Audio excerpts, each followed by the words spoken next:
Story 1. I've been working retail for about 3 years now, and I thought I'd seen everything.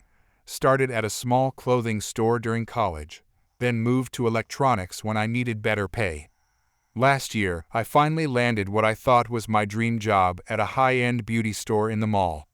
The pay was decent, the products were nice, and most customers treated the place with respect since everything was pretty expensive. My manager trained me well on the return policy. We're pretty strict about it because people try to scam us all the time.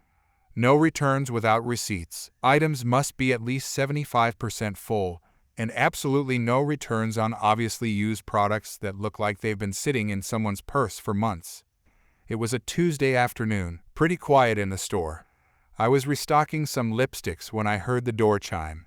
I looked up and saw this woman in her 40s walking in. She had this look on her face like she was already angry about something, and she was clutching a small bag tight against her chest. I gave her a few minutes to browse, then walked over. Hi there. Is there anything I can help you find today? Karen, I need to return this. She pulled out a bottle of our most expensive perfume. The bottle was beautiful, but I could tell immediately something was wrong. The liquid level was way down, maybe only 10% left. The bottle looked cloudy, and there were fingerprint smudges all over it. The box was beat up and looked like it had been opened and closed dozens of times. Do you have your receipt with you? Karen, I don't need a receipt. This perfume is defective. I'm sorry, but we do need a receipt for all returns. Also, our policy requires items to be at least 75% full. I tried to say it as nicely as possible, but her face immediately turned red. Karen, are you kidding me? This perfume gave me a headache. It's obviously a bad batch or something. I want my money back right now. I understand your concern, but this bottle appears to have been used quite a bit. Without a receipt, I really can't process a return. Karen, listen here, you little retail worker. I spent $200 on this garbage, and I want my money back. The customer is always right. I felt my stomach drop. $200 was exactly what this perfume cost, but the bottle in her hands was clearly not worth that anymore. Ma'am, I'd be happy to have my manager speak with you, but our return policy is pretty clear about this situation. Karen, your return policy is stupid. I'm a paying customer. Do you know how much money I spend here? Honestly, I'd never seen her before in my life, and I'd been working there for 8 months. I knew all our regular customers. I'm going to get my manager for you. I started walking toward the back office, but she grabbed my arm. Karen, don't you dare walk away from me. I want my refund right now. Ma'am, please don't touch me. Let me get someone who can help you better. Karen, fine. If you won't give me my money back, then nobody else should be able to shop here either. That's when she completely lost it. She turned around and walked straight to our tester display. We had this beautiful setup with about 30 different perfume bottles arranged on glass shelves. Before I could even react, she used both hands to shove the entire display. The sound was incredible. Glass bottles crashed to the floor, perfume splashed everywhere, and the metal shelving unit toppled over with this huge bang. The smell was overwhelming, like someone had detonated a perfume bomb. Ma'am, stop. What are you doing? Karen, there. Now you'll have to give me my money back to make up for this mess. She was standing in the middle of this disaster, perfume soaking into her shoes, with the smuggest look on her face. I was in complete shock. I need you to leave the store immediately, or I'm calling security. Karen, you can't make me leave. I'm a customer. That's when I remembered something important. 3 months ago, corporate had installed new security cameras because we'd been having problems with shoplifters. The cameras recorded everything in high definition, and they were connected to the main office downtown. Ma'am, you just destroyed about $3,000 worth of merchandise on camera. I need you to stay right here while I call my manager and security. Her face went completely white. Karen, you can't prove I did anything. Your cameras probably don't even work. I pulled out my phone and called my manager, who was in the back office doing paperwork. She came running when she heard the crash, took one look at the mess, and immediately called mall security and our corporate office. The next 20 minutes were a blur. Mall security showed up and made Karen sit in a chair while they took statements. My manager pulled up the camera footage on her tablet and showed it to the security guards. You could see everything perfectly: Karen shoving the display, the bottles crashing down, her standing there looking proud of herself. Then corporate called back. Apparently, they take property destruction very seriously, especially when it's caught on camera. The woman on the phone told my manager that Karen was being banned from every single store in the chain nationwide, and they were considering pressing charges. When the security guard told Karen about the ban, she started screaming about lawyers and lawsuits. But then she saw the security footage on the tablet, and all the fight went out of her. She grabbed her beat-up perfume bottle and practically ran out of the store. We spent the rest of the afternoon cleaning up broken glass and mopping up perfume. The smell took 3 days to completely fade. Corporate sent someone to replace the display, and they upgraded our cameras to an even better system. I kept working there for another 6 months before I finally saved enough money to go back to school. But I still think about that day sometimes. I learned that some people will do absolutely anything to try to get their way, even when they're completely wrong. And I learned that having good security cameras is worth every penny. My manager told me later that corporate sent Karen a bill for the damaged merchandise. I never found out if she actually paid it, but I hope she did. Those perfume bottles weren't cheap. Story 2. I've been living in Maple Grove Estates for 3 years now. It's one of those gated communities where everyone knows everyone. And honestly, that's exactly what I wanted after years of apartment living in the city. My wife and I worked our butts off to afford a house here. We're both lawyers at different firms downtown, and after pulling crazy hours for years, we finally had enough saved up for our dream home. The neighborhood is pretty quiet most of the time. We have a homeowners association that keeps things looking nice, and there's even a small park in the center where kids play. Most of our neighbors are decent people, retired folks, young families, a few professionals like us. Then there's Karen. Karen lives 2 houses down from us in this massive colonial that probably cost twice what ours did. She's been in the neighborhood for about 15 years and acts like she owns the place. She's always been a bit much, but I never really had any serious issues with her until last month. That's when the new family moved in across the street from Karen's house. Nice couple, probably in their early 30s. The husband has this really impressive beard, think lumberjack meets hipster. It's well-groomed and everything, just thick and dark. His wife seems sweet, always waves when she sees us. They drive decent cars, keep their lawn neat, basically everything you'd want in neighbors. But apparently, Karen had other ideas. It started small. I noticed Karen standing at her front window a lot, just staring across the street. Then she started lingering by her mailbox whenever the new husband came home from work. My wife mentioned that Karen had made some weird comments at the grocery store about the neighborhood changing. The whole thing exploded about 2 weeks after they moved in. I was getting my mail when Karen marched up to me with this clipboard in her hand. "Karen, I'm so glad I caught you. I need you to sign this petition." Me, what's it for? Karen, we need to get that family removed from the neighborhood before things get out of hand. I looked at the clipboard.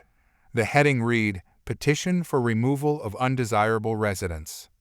I kid you not, those were the actual words. Me, what exactly makes them undesirable? Karen, oh come on, just look at him. That beard, the way he dresses. He looks like he just got out of prison. I have children who play in this neighborhood. Me, he looks like he just got out of prison because he has a beard? Karen, it's not just the beard. It's everything about him. These people don't belong here. This is a family neighborhood. I handed the clipboard back without signing. Me, I'm not signing this. They seem like perfectly nice people. Karen, fine, but don't come crying to me when your property values tank because we let just anyone move in here. Over the next few days, Karen went door to door with that petition. I watched from my kitchen window as she spent nearly an hour at Mrs. Peterson's house next door. She hit up the Johnsons, the family with teenagers down the block, even the elderly man who lives alone at the corner house. My wife came home from work that Friday with interesting news. Wife, you'll never guess what happened today. Karen showed up at my office. Me, your law office? How did she even know where you work? Wife, she asked around the neighborhood apparently.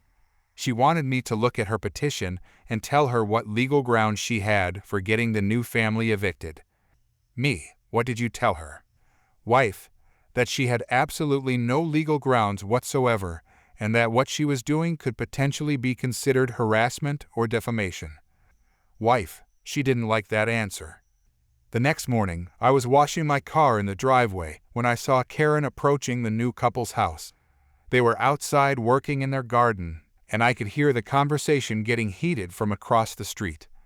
Karen, I'm trying to be reasonable here, but you people need to understand that this neighborhood has standards. New wife, excuse me, what standards are we not meeting? Karen, look, I'm sure you're nice enough, but your husband's appearance is frightening the children. Several neighbors have complained.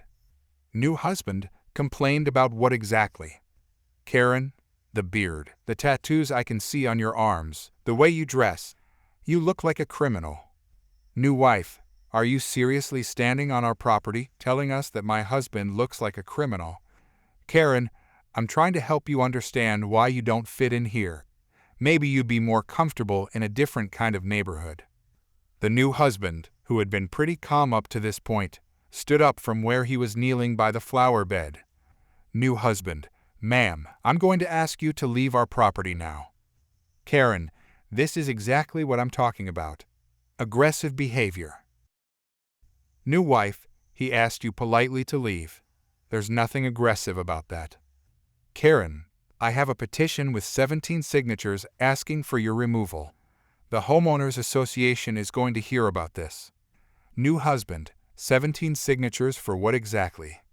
Karen, for your removal from this neighborhood before you bring down everyone's property values and safety. The new couple looked at each other, and I saw something pass between them. The wife went inside and came back out with what looked like a business card. New wife, since you seem so concerned about legal matters, here's my card. I'm an attorney specializing in civil rights law. New husband, and I'm a prosecutor with the district attorney's office. We'd be very interested in seeing this petition you mentioned. Karen's face went completely white. She actually took a step backward. Karen, this is still a free country. I can petition for whatever I want. New wife, you absolutely can. And we can sue you for defamation, harassment, and potentially civil rights violations depending on what exactly you've been telling people about us.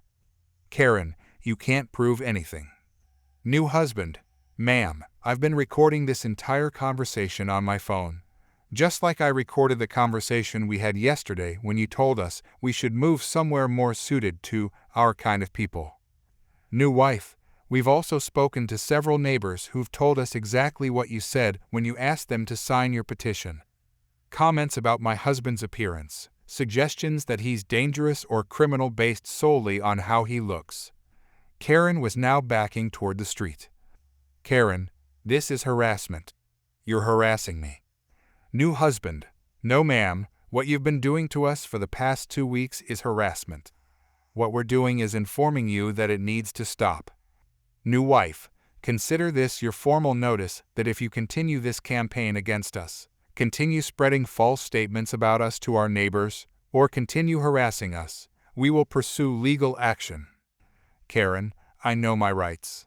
New wife, I certainly hope so, because as of Monday morning, we'll be filing complaints with the Homeowners Association about your behavior, and if this continues, we'll be filing a lawsuit for defamation and harassment. Karen practically ran back to her house. I finished washing my car, pretty impressed with how the new couple had handled themselves. On Monday morning, my wife and I were having coffee when we saw Karen storming out of her house toward the new couple's place again. But this time, there was a police car parked in their driveway. Turns out, the new couple had followed through on their promise. They'd filed a formal complaint with the homeowners association, and when Karen showed up that morning to apparently continue her harassment, they'd called the police. The officer spent about 20 minutes talking to all three of them. I couldn't hear everything, but I saw Karen getting more and more agitated, while the new couple remained calm and kept pointing to their phones. Later that day, Mrs. Peterson filled me in on what she'd heard through the neighborhood gossip network. Apparently, the couple had documentation of everything, recordings of conversations, copies of text messages Karen had sent to other neighbors about them, even photos of her standing in their yard uninvited. The homeowners association meeting was scheduled for that Thursday.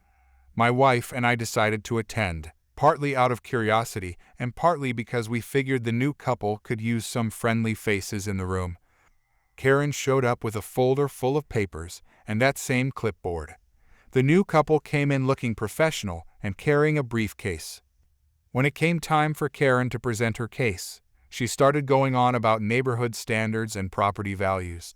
She kept saying things like "people like that" and "that element" without ever being specific about what she meant.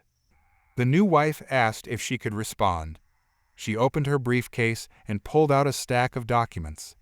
"New wife, these are recordings and documentation of the harassment we've endured for the past 3 weeks. We have recordings of Mrs. Karen telling neighbors that my husband looks like a criminal, that he's dangerous, that we don't belong in this neighborhood because of how he looks.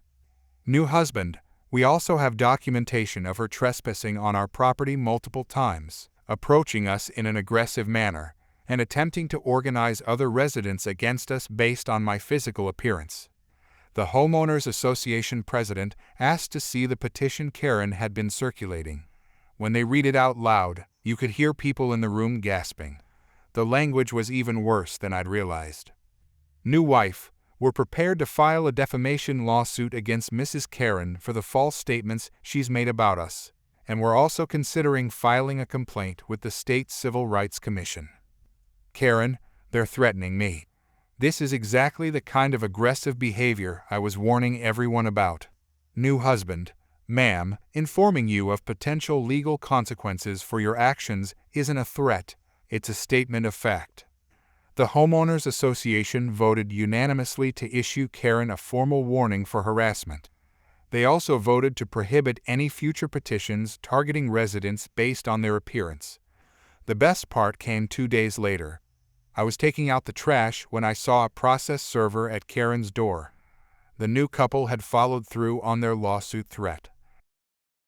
According to Mrs. Peterson, who somehow knows everything that happens in this neighborhood, Karen's lawyer advised her to settle out of court.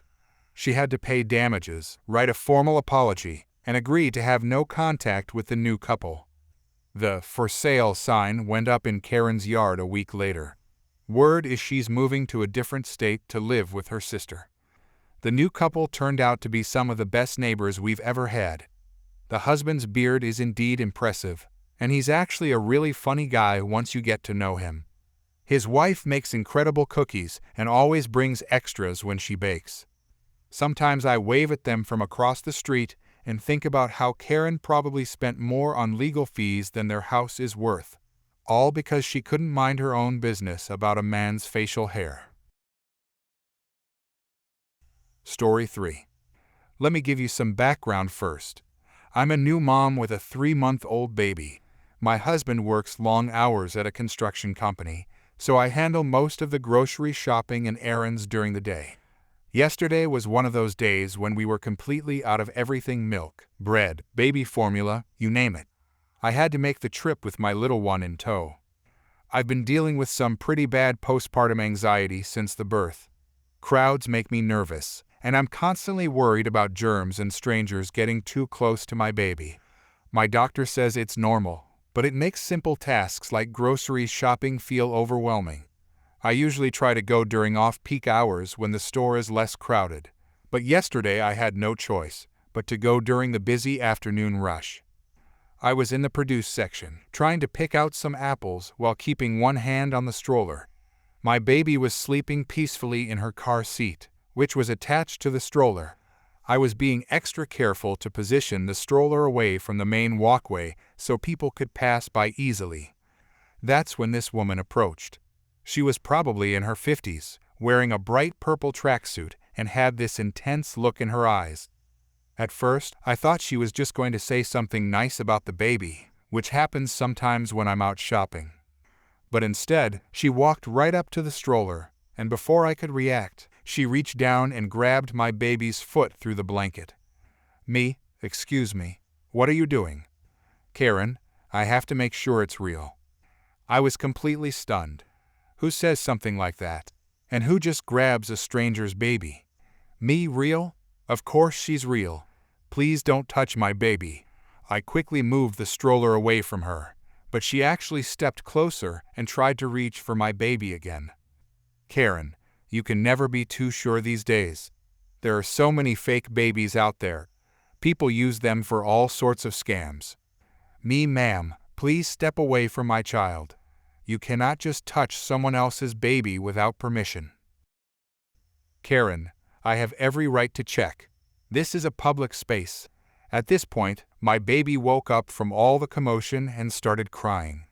I was trying to comfort her while also trying to get away from this woman, but she kept following us. You need to leave us alone right now. You're scaring my baby. That's when she completely lost it. Karen, don't you dare tell me what to do. You're clearly an unfit mother. Look how upset that baby is. Unfit mothers like you are dangerous to children. She was shouting so loud that other shoppers started stopping and staring. My baby was crying even harder now, which was making my anxiety spike through the roof. Karen, this baby should be taken away from you. You're obviously not capable of caring for a child properly. Someone needs to call child services. You're the one who grabbed my baby and made her cry. Leave us alone. Karen, I'm trying to protect this innocent child from a mother who clearly doesn't know what she's doing. This baby needs proper care. By now, a small crowd had gathered. I was shaking and trying not to cry myself while bouncing the stroller to calm my baby down. I felt completely helpless and humiliated. Thankfully, one of the store employees who had heard the shouting came over to see what was happening. Employee, is there a problem here? This woman grabbed my baby without permission, and now she's harassing us. Karen, I was making sure the baby was real, and now I can see this mother is clearly unfit. She can't even keep her own child calm. Employee, ma'am, you cannot touch other customers or their children. I'm going to need you to leave them alone. Karen, this is discrimination. I have rights. I was trying to help. The employee called for security over his radio. Within a few minutes, 2 security guards showed up. Security guard, what's going on here? The employee explained the situation while I tried to give my side of the story. Meanwhile, Karen kept interrupting and insisting she had done nothing wrong. Karen, all I did was check if the baby was real. That's not a crime, and this woman is clearly an unfit mother. Someone should investigate her. Security guard, ma'am, you cannot touch other people's children without permission. That's considered harassment. Karen, this is ridiculous. I'm being persecuted for trying to protect a child. The security guards asked if I wanted them to call the police. Honestly, I just wanted to finish my shopping and go home. But Karen kept yelling about how I was an unfit mother and how someone needed to save my baby from me. I realized she wasn't going to stop, so I told them yes. When the police arrived, they spoke to both of us separately. I explained what happened, and several witnesses who had seen the whole thing backed up my story. The police were very professional and understanding. After talking to Karen, one of the officers came back to me. Officer, we've issued her a warning for harassment. She's been told to stay away from you and your child. If she bothers you again, call us immediately. That's it. Just a warning. Officer, unfortunately, yes. But this creates a paper trail.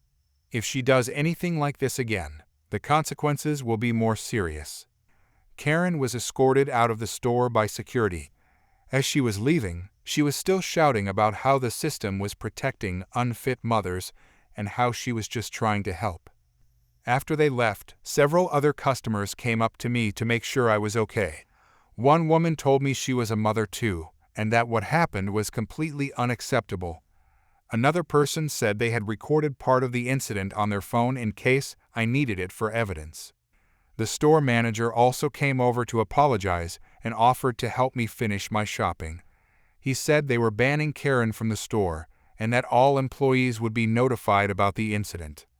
I have to admit, I was shaken up for the rest of the day, but I'm glad I stood up for myself and my baby. No one has the right to grab someone else's child, regardless of their reasoning. And calling me an unfit mother just because my baby was crying, that was completely over the line. The whole experience made me realize that there really are people out there who think they're entitled to do whatever they want, even when it involves someone else's children. I'm just grateful that the store employees, security, and police all took it seriously and supported me. My baby is perfectly fine, by the way. She calmed down as soon as we got away from that woman and slept peacefully for the rest of our shopping trip. Story 4. I've been working in tech recruitment for about 8 years now, and I thought I'd seen everything. Boy, was I wrong. Last month, I was attending the annual Tech Innovation Summit in our city. This wasn't some free meetup at a coffee shop. Tickets cost $400 each, and it was aimed at serious professionals in the industry. I'd been looking forward to it for months, especially since the keynote speaker was the chief technology officer of one of the biggest software companies in the country.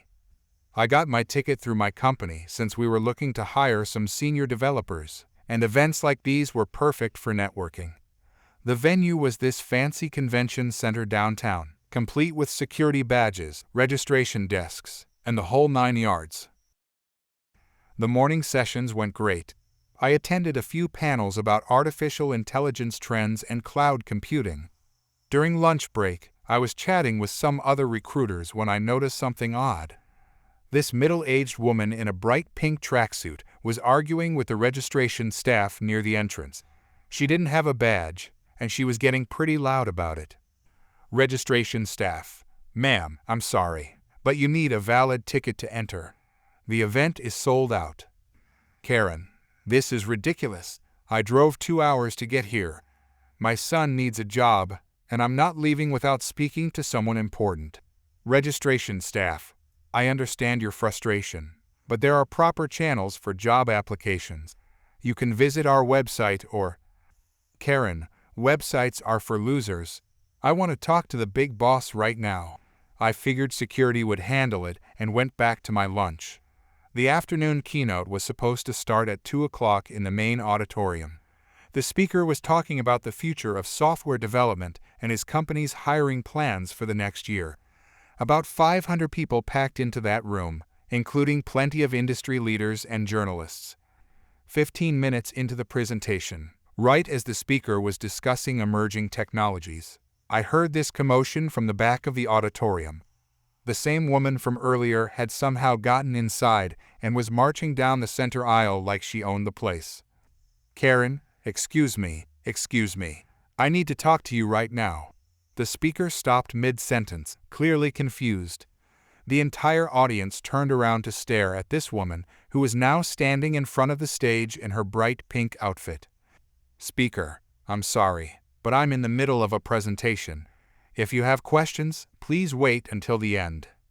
Karen: "No, I'm not waiting. I've been waiting all day. My son graduated from community college last year with a computer degree, and he's been unemployed for 6 months. You need to give him a job right now." The auditorium went dead silent. You could hear people's phones starting to come out. I saw at least a dozen people already recording. Speaker: "Ma'am, I appreciate your concern for your son, but this isn't how our hiring process works. We have applications online and..." Karen: "Online applications are garbage. Nobody even reads them. I want you to hire my son today, right here, right now. He's very smart and he knows computers." Speaker: "I understand you want to help your son, but I can't make hiring decisions during a conference presentation. Perhaps you could contact our Human Resources department. Karen, human resources is useless. I've called them 50 times. They keep telling me the same stupid things about qualifications and experience. My son doesn't need experience, he's naturally gifted. At this point, security was moving in from both sides of the auditorium. But Karen wasn't done. Karen, do you know how much money I've spent on his education? $12,000. And for what? So he can sit at home playing video games while companies like yours ignore him. This is discrimination. Speaker, ma'am, I really need you to. Karen, don't you ma'am me. I want to speak to your boss, right now, and I want a written guarantee that my son gets an interview this week. Security guard, miss, you need to come with us. Karen, don't touch me. I'm a paying customer. Security guard, actually, you're not. You don't have a ticket or a badge. You're trespassing. That's when Karen completely lost it. She started screaming about lawsuits and discrimination and how her son was being treated unfairly by the entire tech industry. The security guards had to physically escort her out while she continued yelling. The whole time, people were recording everything. Karen, this is assault. You're all witnessing assault. I'm calling the police. My son is going to sue all of you. You'll be hearing from my lawyer. The speaker tried to continue his presentation, but you could still hear her shouting from the lobby for another 10 minutes. When she finally got dragged outside, the whole auditorium burst into applause. After the conference, I checked social media. The videos were already going viral.